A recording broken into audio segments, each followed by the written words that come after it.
Reg here, and welcome back to the blog. So I'm coming to you today on what I believe is day 37 of my 60-day raw food challenge.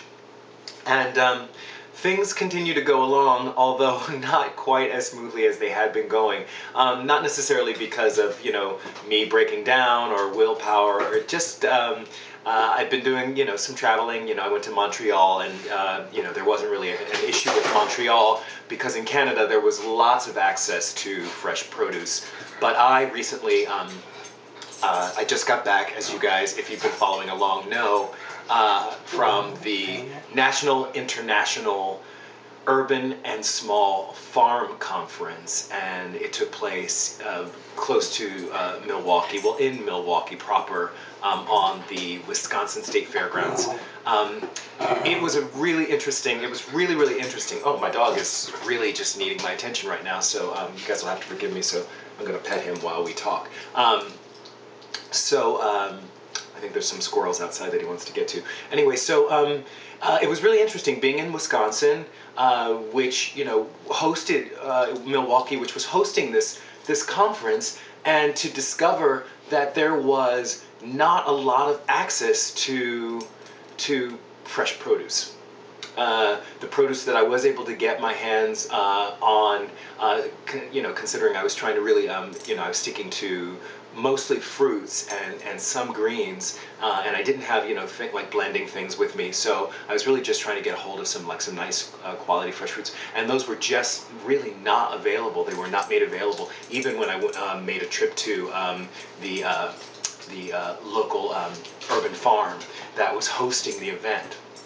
So I found a real challenge for people living in urban centers is getting your hands on fresh produce. Even in this center where the mayor himself was at the conference and fully in support of small farms, but even with the they're trying to get 100 acres of inner city farm, urban farm going in Milwaukee, and at this point there's just not enough produce being made available easily. And I was actually in downtown and found it difficult to get my hands on fresh produce, even when I went to a market that they call the public market, where there really were no fruits and vegetables for sale.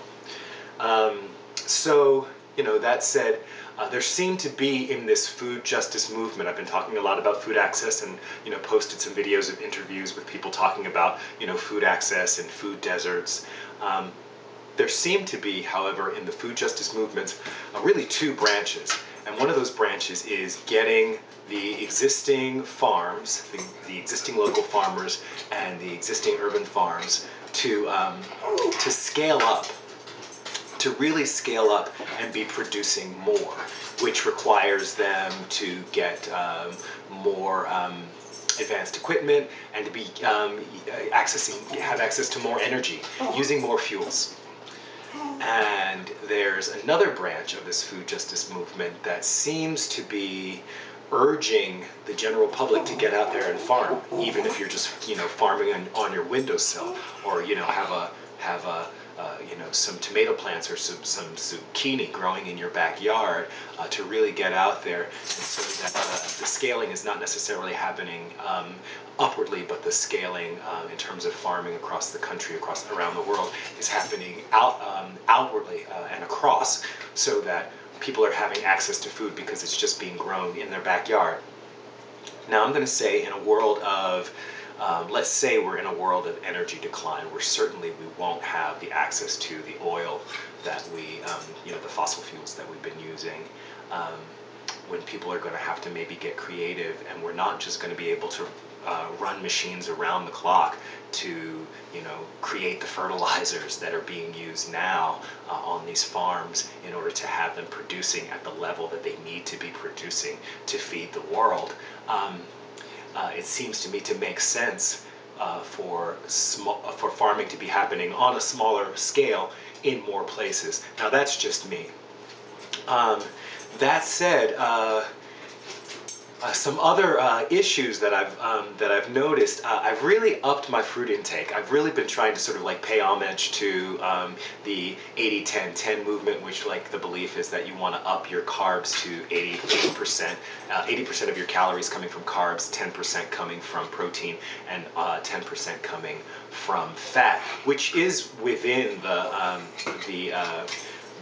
recommended daily allowances if you check with the Center for Health as opposed to the USDA. The USDA really wants us to consume a lot more by way of protein, but the USDA, of course, is out there supporting cattle farmers who are trying to sell meat and dairy to us. Not to say that they're lying, but according to the folks who are looking out for our health, they say that between 10 and 33% of our calories coming from protein is plenty, and that more than 30 is too much. And it seems to me that the USDA's 25% of our calories coming from protein is really towards the high end of the scale. So I'm questioning that. All that said, really trying to up my fruit has meant for some interesting results in terms of my bowels and my urinating. I have had to pee a lot. I mean, I'm peeing like 15 times a day. I'm peeing maybe once every hour and a half, which is an enormous amount. And I've actually cut my water, which I know, Banana Girl, I'm so sorry, is a bad thing to do. But I'm an adult male, and I'm not 20. And it's possible that my bladder is behaving in a different way than yours, Banana Girl. And I know you're about to be 31 or something like that. I think you said that in one of your videos. But I've had to pee a lot, and I'm getting up about 5 times a night, and having my sleep interrupted in that way. I've been feeling less energetic when before, when I was consuming more, just by the way, more in the way of green vegetables and not so much in the way of fruits. I had a lot of energy. I went on that 15-mile run, so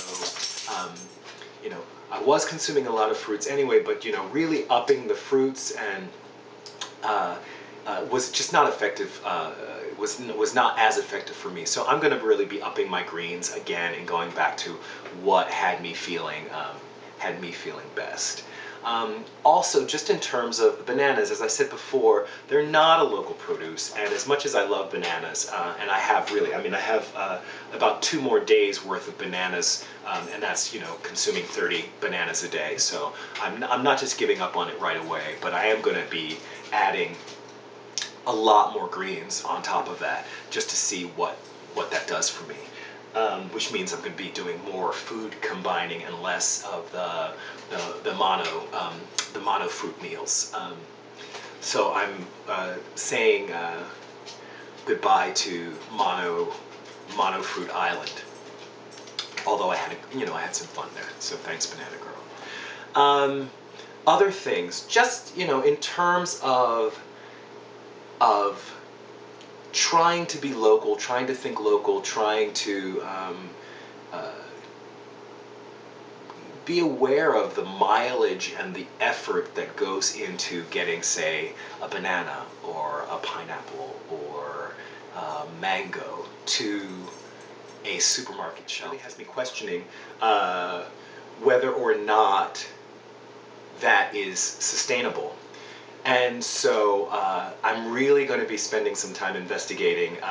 Been trying to get my hands on Dr. Graham's book, 80-10-10, so that I could read that myself. And unfortunately, I haven't been able to find it in any of the local, small local bookstores. So I think my next trip is going to be maybe to Barnes and Nobles or one of the big chains, and then I might have to break down and try to get it used on Amazon. So none of that makes me happy. But that said, I really want to investigate, how can a person maintain a predominantly raw food lifestyle and do it on local, using, the most local produce and trying to stick with organic. And one thing a friend was talking to me about was fermenting things and basically canning vegetables. And my hope is that I'm going to be able to make it through the winter being mostly raw, because I'm going to be doing some fermenting. So I'll take you guys along with me on that journey.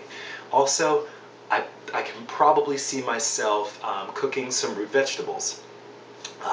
It gets cold here, and if I was in the tropics, I think I would happily live an all, mostly fruit, a raw fruitarian lifestyle. I think that, I definitely have responded well to that, but I want to be realistic about the part of the world that I live in, and it gets cold here, and so the chances are I'm probably going to have to get some of those carbs from, root vegetables. Um, but I have no problem with that because I like root vegetables. Um, what else? Got back to school, and a thing that I noticed that was disturbing about being on campus was the students have little to no access to fresh fruits and vegetables. You know, I've been going around campus and going to the bookstore and the little markets and the restaurants that cater to the students, and there's just very, you can get a little salad in a plastic container that's, not enough food to, these kids are working hard and they're studying and they need a lot of food going up there to keep those brains active, and they're not getting enough of the healthy foods, and they don't have enough access to fruits and vegetables, and the fruits and vegetables that are available are being sold to them in small portions and overpriced. I've been back for 2 days, and both days I took a walk. I probably went for my 5-mile walk in the middle of my class day during my long break, just to get to a market that was near town, close to the campus, and it was about 4 stops away on the train. So I was walking out to the market, getting my produce, and having a nice little lunch, and then taking the train back. So that's something that I've done to be able to have a quality raw food lifestyle, as opposed to one that was really inconvenient. That, along with carrying my bag of fruits with me. So I've had lots of food and I haven't felt deprived at all, but I did notice that there's just not a lot of access to healthy food for these students, who I imagine are coming off of high school experiences and grade school experiences where there wasn't a lot of healthy food available for them either. So there really is no wonder that we have a health crisis in this country. Just there's not the investment in our youth, in terms of their health, with access to healthy food, or being even encouraged to consume these healthy foods. That's really all for today. I have more things that I'd love to share with you, but I can save those. There's nothing really dire. Those of you who are following along, I'm really, really happy to have you along with me on this journey, and I'm hoping that some of the things I'm sharing are good food for thought and food for your body. That said, you guys have a great day, and I'm gonna, yeah, puppy, good dog. All right, peace.